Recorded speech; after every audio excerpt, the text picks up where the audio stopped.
Hey, what's up everyone? Kobanermani456 here. Today, going to be doing something I don't do very often on my channel, and that is a review on a video game.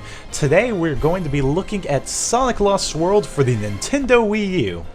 So, I've only done about 2 reviews in the past, so this isn't going to be too fancy or anything like that, but I felt that I should give my overall opinions on this game, as for the past few weeks, a ton of people have been asking me about my opinions on this game and if they should pick it up or not, especially after I did that video targeted towards IGN and GameStop's reviews. So, thought that this would be, something fun to do, and, had a lot of people request it. But anyway, let's go on into this review. So first off, I'm going to go into the story of this game, but before I do, I just wanted to let you all know that I'm going to put an annotation in case you all don't want to be spoiled about the story. I will put an annotation in the video so that you can skip ahead and skip my opinions on the story and get into the gameplay and other aspects of the game. But anyway, a Sonic Lost World starts out with a beautiful Pixar-like CGI cutscene showing Eggman is at it once again and has captured creatures and imprisoned them in a capsule.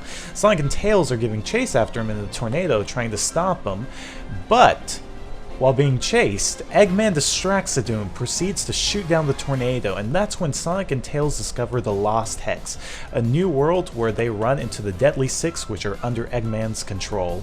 Thing is though, later on, Sonic manages to get rid of Eggman's conch shell that allowed him to control the Deadly Six, and then they end up betraying Eggman, and now Sonic and Eggman have to team up and take the Deadly Six down.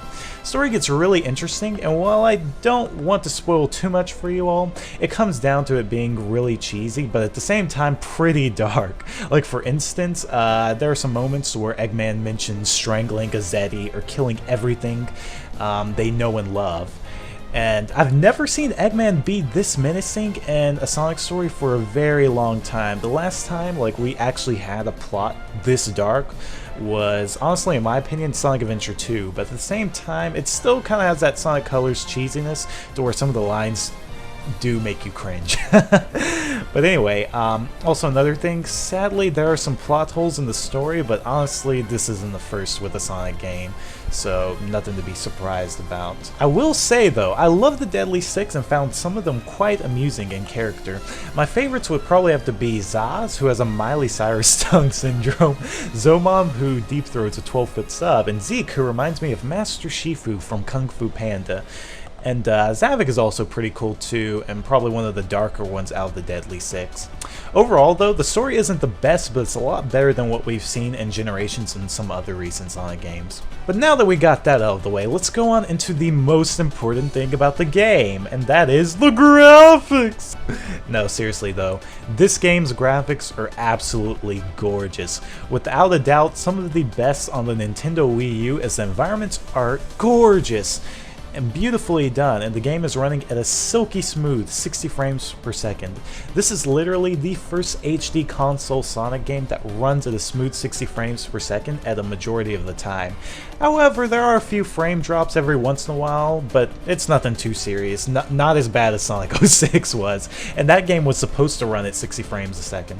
But anyway, I also really love the art style of the game as well, and I like how the worlds are a lot more imaginative, like the Sonic Colors series. However though, the worlds do kind of remind me of the new Super Mario Bros. Series if you kind of look at the order of how the stages go, but I digress. Now though, let's move on into the most important part though, and I mean this seriously, and that is the gameplay. So right off the bat, when this game was revealed, Sega made it quite obvious that this game was going to change a lot of things compared to the past few Sonic games. Instead of the modern Sonic Boost gameplay, now we have a gameplay that is slowed down and placed to where it feels more like a classic Sonic adventure game, but with some modern Sonic style moves and abilities. Because now Sonic has 3 running speeds. He has walking, running, and then spin dashing. You can already tell that Sega wanted to let the player decide how much control they wanted, so they decided to implement a run button so that you can decide if you want to go fast or if you want to go slower and be more precise with your platforming or movement. Honestly, you know, a lot of people, you know, were kind of polarized by the running button, but I really didn't find too much of a problem with it in this game. However, I did feel that sometimes it was a bit erratic and felt a bit awkward, you know, to all of a sudden just go top speed when you're running, but it wasn't anything terrible. And then also for all the people who wanted their speed, they gave the spin dash option, which can be used infinitely, just like the boost, but without an actual gauge that depletes, so it can literally be used infinitely. The only thing is that it requires a little bit more skill to actually control, but overall it can be very fast. I'm not going to lie to you though, and say this is the fastest Sonic game in the series, as it's not trying to be the fastest, but it's not a slow game at all. I feel that though running does kind of seem a bit slow at some points, but that's why they gave you the spin dash, as you can use it infinitely and blaze through stages with it. And I know I'm kind of focusing a lot on speed right now, but honestly this is the biggest complaint that I've seen about this game so far from a lot of people, and I feel it shouldn't be a negative about the game when it's not trying to be like the modern Sonic games at all. Anyway though, we'll continue on into that later though. Now I want to get into the other aspects of the gameplay. One huge addition into this game is the parkour ability. Azuka wanted to add parkour into this game, as in previous Sonic games, Sonic would normally run into walls and come to a halt, basically stopping your forward momentum and somewhat killing the moment, so he decided to add parkour to keep the flow going. The way to initiate parkour is to basically just hold onto the run button, and when you run towards certain things like trees or walls in your environment, you'll cling on and either run up them or you'll run on walls while keeping your momentum going. If you lose it though, you will fall off the object you're executing the parkour on. Because of this though, they gave you the ability to actually use a spin dash on the walls. It is however limited and can only be used once, so it's not completely broken. And because of that, you have to be really strategic with how you pull off parkour. It kind of takes a bit of getting used to, as the game doesn't really explain the controls well, but once you learn how to sidestep on walls and pull off crazy tricks, parkour is one of the coolest additions in this game, and I love pulling it off whenever I can. Another addition is that Sonic now has the kick move, which allows him to stun enemies and take them out. It's honestly quite effective, and while it doesn't add a ton to the gameplay, it makes you think more, as some bosses or enemies will require you to use the kick to open up their weak spots. Some of the things though that have returned are the homing attack, which has changed slightly to where now you can let it charge up and either do double or triple damage, which is kind of cool. And also the bounce move and double jump return, and the wisps also return. The wisps though, in my opinion, are they're extremely pointless in my opinion, and I felt really poorly implemented. I don't know what Sega was trying to do, but I feel what they were trying to do was take advantage of the Wii U's gamepad's capabilities and decide to make most of the wisps be controlled by the gyroscope controls. And thankfully you aren't forced to use the wisps, but some of them are required to get red medals, and sadly they don't add enjoyment to the gameplay like they did in Colors. They're more of an annoyance than anything. I think though where this game has gotten a lot of complaints, besides the speed, are the controls. And honestly, the game's controls do take a lot of getting used to, because they've changed so many things about the gameplay. When you're playing this game, they fail to explain well how to use them. I mean, that's what instruction booklets are for, but, you know, most people don't read those. But even still, the controls did take a little bit to get used to, mostly the parkour, but the moment I grasped the controls, the game was really fun, and I loved taking advantage of the parkour when I could. And I have to be honest and say these controls aren't the easiest for newcomers to the Sonic series, and I can see why. I've seen people's opinions range from, you know, people hating the game due to the controls or speed, to people loving the game after getting used to the controls and learning the level layouts where they could go through them faster.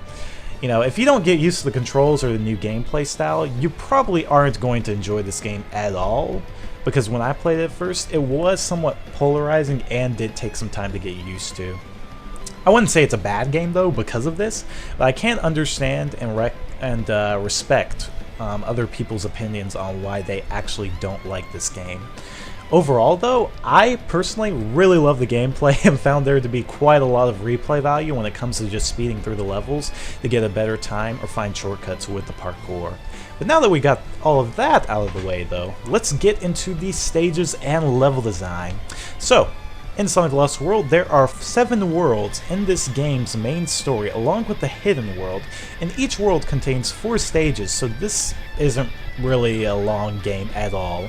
But some of my favorite stages are the rail grinding stages and the auto running Mach Speed sections, which control quite well and are quite enjoyable, unlike Sonic 06's Mach Speed sections. The worlds go in the order of a grassy world, then desert, beach, snow, forest, sky, and last of all, lava. Remind you a bit of another game? Me personally, I've never had a problem with Sonic having similarities though to Mario, as the idea of Sonic did come from Mario going through stages as fast as possible, so this is nothing new, you know, Sonic actually having, you know, some similarities to Mario. A lot of the worlds though have a tube-like design to them, and some areas have small planets or areas that take advantage of gravity. And I really did like this, especially since it kind of gives you the more options to go on multiple pathways, which really did increase the replay value and inclined you to actually explore the worlds and find what hidden secrets there are. This design though should come to no surprise to people, since Sega has in the past pulled many gravity tricks before in their games, such as SA2 with Crazy Gadget and Mad Space, and we can even go as far back in the early 90s where they did the Death Egg in Sonic 3 and Knuckles and pulled gravity tricks. So for all the people who want to be like this game copied some other games that came out recently, Sonic has been at this with the space gravity gimmick. Anyway though, Sonic also decides to add some gimmicky stages where Sonic can be in a snowball, skydiving, and more, and these stages are probably the more annoying part of this game. It feels like Sega was trying to add different gameplay styles to add variety, but these stages aren't that fun, in my opinion, as I'd honestly rather have a stage like the other ones instead of these gimmicky stages. They're not terrible, but I can say I haven't touched them again after playing the stages. The level design ranges from complete 3D and 2D stages to some stages having a mix of both styles, and I really didn't like the game during the 2D sections. In the 3D section, Sonic can go fast with his spin dash and he runs at a decent speed, but in 2D he is extremely slow, even while spin dashing, and the 2D sections just weren't as fun as the 3D sections in this game. But next thing though is the game does suffer some really bad difficulty spikes. The first 6 worlds aren't that difficult, but in the 7th world the difficulty is ridiculously high. I will say the final world is much easier after you learn the layout, but the problem is how they let you walk through the rest of the game like it's a cakewalk, and then when the 7th world comes, they basically say go to hell and place hot coals all over the place and literally drop you straight into it, telling you to survive through the treacherous road. Like, I'm not saying difficulty is a bad thing, but in this game I feel it didn't prepare you enough, and this results in you being slaughtered in the last world by the many instant death hazards in these stages. And you are going to have to pretty much play these stages flawlessly, or else you are going to get several game overs time after time. It also kind of doesn't help that this game is really stingy on lives, because getting 100 rings doesn't even give you an extra life anymore. Lastly, I would like to mention one more problem. I'm not trying to complain about this game, but I feel I should be fair and, you know, point out the flaws of this game, as it is not a perfect game. But one huge flaw is that the Deadly Six are a complete joke. This was, in my opinion, the most disappointing part of this game, since they were hyped up so much, making you think that they were going to be the bane of your existence. Character-wise, they are cool, but gameplay-wise, they are just complete pushovers. I will say, though, Zavik was the most difficult one, but once you learn the method of the fully charged homing attack, it's really not hard at all. But now, after covering all that about the pros and cons in the gameplay and level design, it's time to go into another aspect of the game, and that is the music. Once again, Sega doesn't fail to deliver in this game, and there are a lot of fantastic tunes in this game. The soundtrack definitely has some great variety and is very, very pleasing to the ears. I have to say some of my favorites would have to be Windy Hill Zone, Desert Ruins, Tropical Resort Act 3, and Sky Road. But I think my all-time favorite one has to be the final boss theme of the game. But yeah, now that we cover the music, let's move on to the smaller things in Sonic Lost World, like the Miiverse integration, the red medals, and more. This game basically takes full advantage of Miiverse, allowing you to interact with other players around the world, and if you're connected to the internet, you can get extra lives, power-ups, and more from them. But it's nothing really too mind-boggling, but I found myself in a situation where it's kind of come in pretty useful because I've sometimes desperately needed like an extra life or needed a power-up. Another thing that returns in this game are the red medals, and once you collect all of those at every single stage, you can unlock the Golden Blur Supersonic, which is a pretty awesome bonus.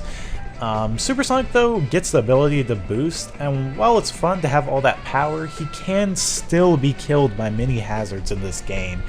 And it kind of takes away that power you might have felt with them in the past if you had rings in your possession. Like, I honestly felt it would have been nice if they had given him like an unlimited spin dash ability on walls too, but I guess I can only dream. Something else this game has is a multiplayer mode that is actually quite fun. One player gets a Wii U gamepad and sees their perspective on it, while the other player watches the TV and plays on the Pro Controller and races through different stages and challenges. Thing is though, is that one thing that really did bother me though is that the handheld version of this game can support online, but the console version of this game is only local, which is quite a shame because the multiplayer, I can say, is nearly as fun as it was in Sonic Adventure 2. So it would have been a really nice bonus for this game to actually have supported online in the multiplayer. Sonic Lost World is definitely a new direction for the series, and it may be considered to some as the black sheep of the modern Sonic games, but I honestly really enjoyed it a lot. It's different from what we've been getting from the Sonic series, but at the same time it feels more like the classic games than the newer games, to where there's a bigger emphasis on platforming, and it feels like it goes back to the roots of the Sonic series, where instead of just giving you instant speed all the time or making the stage designs revolve only around speed, this game inclines you to keep on replaying through the stages over and over again to find the fastest paths and get your best time. This game does have a learning curve, but once you master it, you'll be blast processing through this game and find a lot to enjoy from it. And I'm gonna be honest and say there are quite a few missteps, but Sonic has always started out as a platformer and then gave you the speed as a reward. Over time, you know, when you get more experience and more knowledge on the stage layouts, so that you can find the shortest path possible and get your shortest time. And that is why Sonic games, especially the classic Sonic games, are so satisfying to speedrun through, in my opinion, because, you know, you get a sense of pride when, you know, you play the stages on your first try, and you don't go through them fast usually, but then over time when you play multiple times the stage that you're trying to speedrun through, you get better and better, you see the progress. And that's why I felt this game was really satisfying to play, because it felt more like the classic Sonic games. But yeah, that was my review of this game, so thank you all so much for watching this review. I hope you all enjoyed it, and let me know in the comments below what you all thought about it, and if you agree with some of my opinions, or if you disagree. Always remember that a review is a person's opinion, so I'm always open to hearing, you know, everyone else's opinion in the comments below. Also love if you could also give me some feedback on this review, as I'm kind of new to this stuff, but would love to do this more for games in the future, and would also like to know if this review has changed your mind on whether or not you'll be buying this game if you've been having a hard time deciding. And, you know, all likes and comments are always appreciated. They help out a ton, and I can't thank you all enough for all the support. Yeah, thanks again for watching. See you all. Have a good day. Peace, Co-Bannermites.